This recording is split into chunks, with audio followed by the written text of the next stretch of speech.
Медведєв звинуватив Байдена та Макрона у причетності до теракту в Крокусі. Ну там, а десь Сунак, я не розумію, десь загубився. Лідери Сполучених Штатів Америки, Франції, Великобританії, Німеччини та інших західних країн є учасниками теракту в підмосковному Крокус-Сіті-Холі. Ось так. Якщо раптом хтось не знав, то заступник голови Ради безпеки РФ, який свого часу був таким своєрідним замінником Путіна, Дмитро Медведєв, знає. Він в своїй соцмережі X пише: теракт був замовлений іділ. Вірно, каже він. Але справжні роботодавці – це українські я. А співучасниками цього вбивства, вважає Медведєв, всі. Президент США Джо Байден здесь, президент Франції Еммануель Макрон теж там. Сунака теж згадав. Прем'єр-міністр Великобританії Ріші Сунак теж є. І новий фігурант цього злочину проти Російської Федерації канцлер ФРН Олаф Шольц. І інші поплічники. Тут Медведєв, напевно, ще не дуже продер очі і не розписав. Чекаємо продовження цього сіквелу. Просто Медведєв Холмс, не інакше, так би мовити. А де його Ватсон? Патрушев, вони теж шукають. І Наришкін там підпрацьовує, теж їм каву приносить. Значить, ми цього не забудемо, каже Медведєв. Ну, в його випадку це навряд чи, бо я не думаю, що його пам'ять у зв'язку з великою кількістю спожитого за життя спирту, алкоголю не лише є тривалою. Но він не забуде. Свою заяву Медведєв зробив після того, як ФСБ оприлюднило напередодні надвечір безподобне просто відео допиту передбачуваних виконавців теракту. Я зараз із сарказмом кажу, на кадрах 4 затриманих дають свідчення, і на них знову кажуть вкотре, що планували бігти до України. І тут їм, я, обіцяла виплатити грошову винагороду за скоєний злочин у розмірі 1 мільйон і чомусь рублів кожному.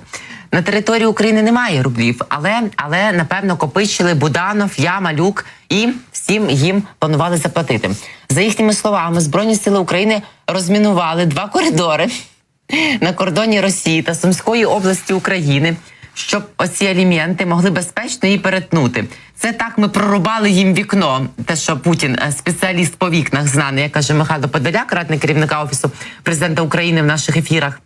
Так от цей спеціаліст по вікнах Путін, пам'ятаєте, добу мовчав, а потім вийшов і заявив про якесь прорубане нами вікно на Брянщину, через яке мали з Брянщини на Україну, через які мали втекти, значить, ці терористи, яким ФСБ російські, всі силовики дали просто таки втекти з Крокус-Сіті-Холі і на автівці, на якій вони не міняли ні номери, ні її вигляд, проїхати по всій території Російської Федерації, фактично до російсько-білоруського, правда, кордону, в чому потім визнав це і підставив Путіна його дружбан і поплічника, самопроголошений диктатор Білорусі Олександр Лукашенко, але ні, в густому лісі, у лісі темному, біля українського кордону терористи мали спалити цей автомобіль, який проїхав, нагадаю, територію всієї Російської Федерації. І ніхто, ні Ахмат Сіла, ні Магіла, ніякі силовики, ні Росгвардія, ні ФСБ, ніякі спецслужби РФ його не зупиняли. Він їхав, маючи на меті отримати рублі в Києві.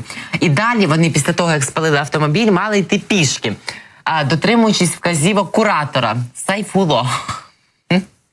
Як було отримано ці відомості, невідомо.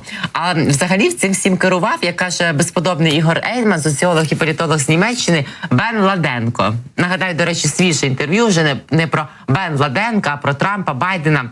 Чергові цілі Путіна і останній бій Російської Федерації з Ігорем Ейдманом можете подивитися на Ютубі 24. Повірте, друзі, це дуже цінний спікер, дуже цінна розмова. Заходьте, не пожалкуйте. Без хайпу, фахова аналітика, якісні коментарі, тож прошу, чекаю завжди.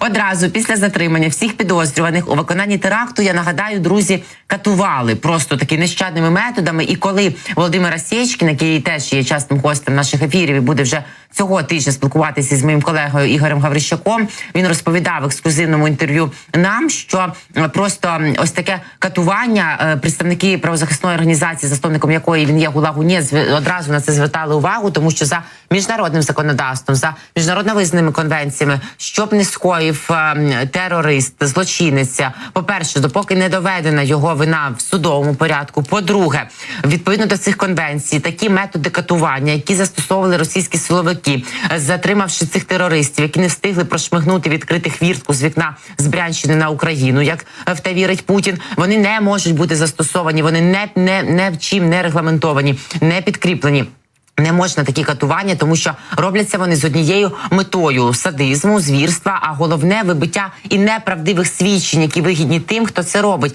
І правозахисникам ГУЛАГу НЕТ, які в перші ж дні і години з моменту цього затримання і катувань терористів звернули на це увагу міжнародної правозахисної спільноти, їм почали на території Російської Федерації надходити ось такі полотна погроз на їхню адресу, в яких, очевидно, за вказівками ФСБ і не тільки, їм писали, що якщо вони будуть перешкоджати катуванням, просто таки, то їх знайдуть, знають, де вони живуть, будуть на них впливати. На першому суді ось ці терористи, коли той суд обирав для них запобіжний захід у вигляді ув'язнення в СІЗО, всі вони постали там зі слідами тортур, побиті, просто і взагалі не було навіть зрозуміло, що це. Про те, що за нападом на Крокус, внаслідок якого 144 особи загинули, ще 551 постраждала, і це цифри оприлюднені Кремлем. Ми ж знаємо, що вся арифметика, всі цифри вони оприлюднюють, як їм вигідно. Може стояти Київ. Російський диктатор Путін заявив, наступного дня він 19 годин мовчав, а наступного дня після теракту 23 березня виліз і сказав, що терористи збиралися втекти до України. Тут їм прорубали вікно, і значить отака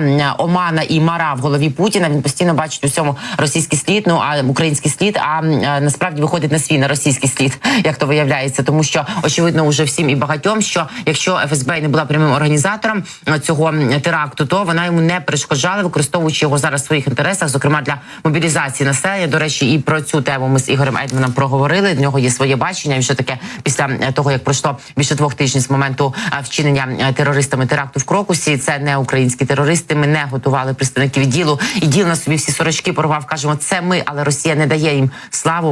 Вони хочуть всьому знайти Зеленського, Малюка, Буданова, мене, Сунака, Байдена. Ну, в принципі, непогано в такій кампанії опинитися, але очевидно, що це все провокація і пустослов'я, яке потрібно росіянам для того, аби от якраз і мобілізувати оті 300 тисяч, вони там 100 з чимось вже зібрали, їх вони готуються до великого, але очевидно останнього свого наступу на початку літа, в червні, принаймні про це попереджають наші розвідники, наше військово-політичне керівництво країни. От якраз такою методикою вони використовуються для буцімто мобілізації свого плебсу, тому що він уже втомлений теж від війни, він не хоче йти воювати, вмирати за ладу, яку вже не дадуть, не виготовляють, і гроші вони там не побачать. Взагалі в російській окупаційній армії твориться просто повне безладдя, тортури теж і злочини. Про це ми будемо говорити дещо пізніше.